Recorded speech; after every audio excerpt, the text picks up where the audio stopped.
మళ్ళీ మా అజరి sir breaking news ఇచ్చి పడుతుంది. ఎవరి మీద తెలుసా? ఈసారి బయోపిక్ తీయపోయేది ఉదయ్ కిరణ్. ఎంత న్యాచురల్ స్టార్ రా. ఇప్పుడు విజయ్ దేవరకొండ అనుకుంటున్నాం, ఒకప్పుడు అతనే ఉండే. అతన్ని మొడ్డ ఊరికిన ఫ్యామిలీ ఏదైతే ఉందో దానిపైన ఆర్జీవి దుద్దల దమ్మున్నాడు, ఎవ్వరిని వదలడు.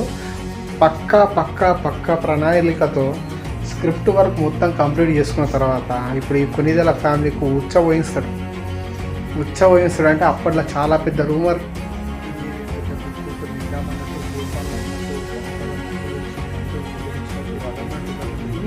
అప్పుడు నేను బచ్చగాన్ని వయసు అప్పటి నుంచి యూట్యూబ్ ఛానల్ కరెంట్ మీడియా ఏం చెప్తే. సో ఇప్పుడు దానికి గల కారణం ఏందనేది అంతర్గతంగా సినిమా వాళ్ళకే తెలుసు. ఇప్పుడు కనుక ఉదయ్ కిరణ్ బయోపిక్ కనుక తీస్తే